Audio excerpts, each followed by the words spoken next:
My practice at Manulife Asset Management Canada is focused on investment law, principally in Canada, but around the world as well. I'm involved in global asset management matters. Why I chose it, I think like many lawyers, in part I fell into it by accident. One of my summer positions was a non-law position, and while I was there I happened to knock on the door of a very talented lawyer at the shop I was working and asked whether he could use some help, and that particular gentleman later became my articling principal. I think at the core what I value is the opportunity to help people, and I get to help people on a global scale, working with people from around the world. So my company, we're involved in servicing via asset management a whole variety of customers. They can be individual investors, institutional investors, pension plans, governments, and so on. And our job is to help get things right so that we can help them realize their financial goals. And it's really a privilege to be able to do that, not just for Canadians in a great Canadian company, but also assisting folks in Europe, in the United States, and Asia.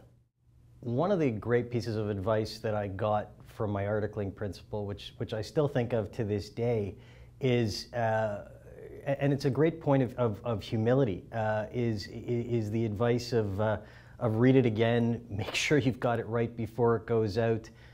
They might not always remember whether you got it done really fast, but they'll remember whether you got it wrong. And I think that might be a scary sounding point, but it is important. We are professionals and we've got a job to do and we've got to do it right. Throughout my career, I've had a number of opportunities to be involved in either charitable work or public government service. I've been very fortunate. I've had the chance to work on a number of government appointments for my country, for the City of Toronto, which I've been privileged to do, either working with local theatre, working on the city's investment advisory committee, helping to build a local City of Toronto development. With one of my former employers, I helped them build a new Mackenzie Charitable Giving Fund business, which helped them raise, I think they're now up to $150 million in charitable asset raising that will go out to folks' charities of their choice. But I think the one that really stands out for me, having had so many people that I know that have been personally touched, friends, relatives, is a new interest-free loan program that I did with a local community association that helps connect people with financing for those in need for the high costs of infertility. I didn't know how to solve the problem medically, but I knew how to help connect those with the ability to fund those in need, and that's something I was proud to launch just a few months back. The factors that go into a successful lawyer are multiple. You need to have great training. You need to have great people around you. I think it starts from the values that lawyer has that stem from their parents, their whole family, many of which I'd be remiss if I didn't point out in my family. We're all lawyers who trained me well and to whom I have a great debt.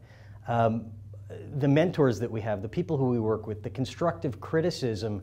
I'm so grateful for the lawyers and the business partners who took the time not only to tell me what I did right, but what I didn't, how I can improve. There's nothing any of us do so well that can't possibly be improved upon. So I'm grateful for each and every opportunity for improvement.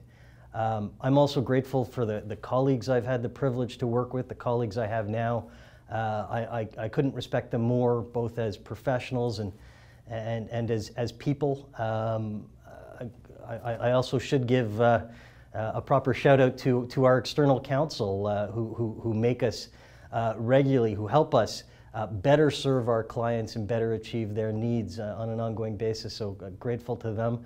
And lastly, I'd be remiss if I didn't thank my wife and my 3 children, to whom it all hangs on them and their continued support in terms of making all the things that I do on a daily basis possible. So a collective big thanks for all of that.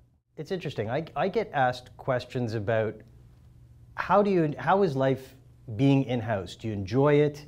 I've actually had a very non-traditional career in that I have been practicing for 14 some odd years and have never billed a minute. I have practiced my entire career in-house, and so while I can't give you that contrast to life in the firm versus life